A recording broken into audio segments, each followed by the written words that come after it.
Semua jabatan bertanggungjawab telah bersiap sedia menghadapi kemungkinan musim tengkujuh di Terengganu. Melalui plan tindakan secara bersepadu diharap dapat melicinkan proses menyalurkan bantuan dengan segera ke kawasan yang dilanda banjir. Wartawan Siti Jamilah Hanim Jamil ada laporannya. Kesiapsiagaan menghadapi banjir di Terengganu merangkumi semua jabatan termasuk Sekretariat Pengurusan Bencana Negeri, Pejabat Daerah Seluruh Negeri, Jabatan Kebajikan Masyarakat JKM serta semua agensi penyelamat yang melibatkan persiapan sebelum banjir, ketika banjir dan selepas banjir.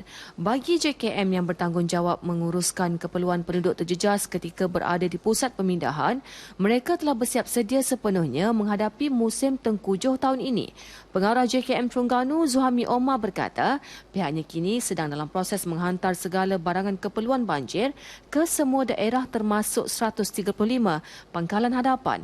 Kerja penghantaran telah bermula 1 Oktober dan akan berakhir 17 Oktober ini termasuk ke Pulau Perhentian dan juga Redang.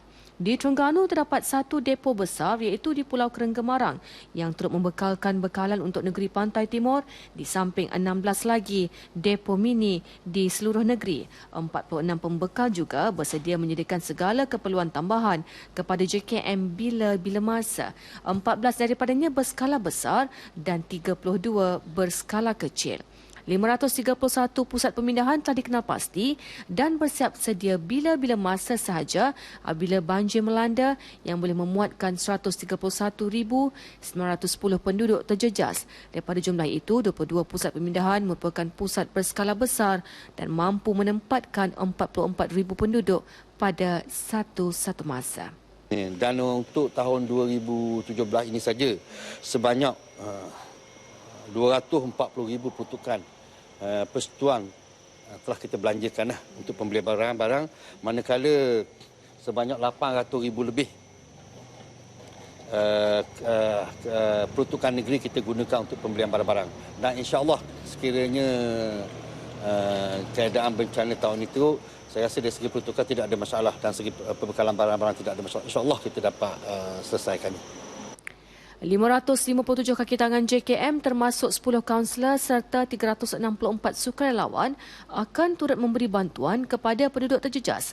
Sementara itu, Pengarah Angkatan Pertahanan Awam Malaysia APM Terengganu Lieutenant Colonel Pertahanan Awam Cik Adam A. Rahman berkata, persiapan kerajaan negeri telah bermula sejak Ogos lalu termasuk logistik, latihan dan pengurusan pusat pemindahan. Segala aset dan kenderaan semua agensi telah diselenggara termasuk lori dan bot berada dalam keadaan baik untuk digerakkan bila-bila masa.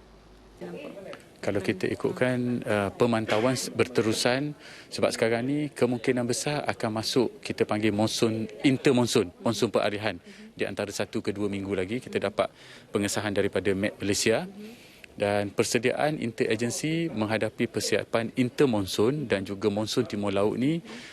Semua agensi bersiap siaga dengan langkah yang terbaik. Termasuklah juga fenomena air pasang besar yang kemungkinan kita jangkakan berlaku pada penghujung tahun ini. Dari segi kekuatan, anggota pula 700 anggota sukarela akan bertugas membantu penduduk untuk dipindahkan dalam tempoh 1 jam banjir berlaku. APM akan turut dibantu Jabatan Bomba dan Penyelamat, Polis Diraja Malaysia dan agensi-agensi lain bagi melicinkan segala urusan berkaitan. Kesiapsiagaan semua pihak kini berada pada tahap terbaik bagi memastikan semua keperluan dan aspek keselamatan menjelang musim tengkujuh tidak lama lagi terjamin. Bersama jurukamera Yusof Sobri Awang, Siti Jamilah Hanim Jamil melaporkan untuk TV1.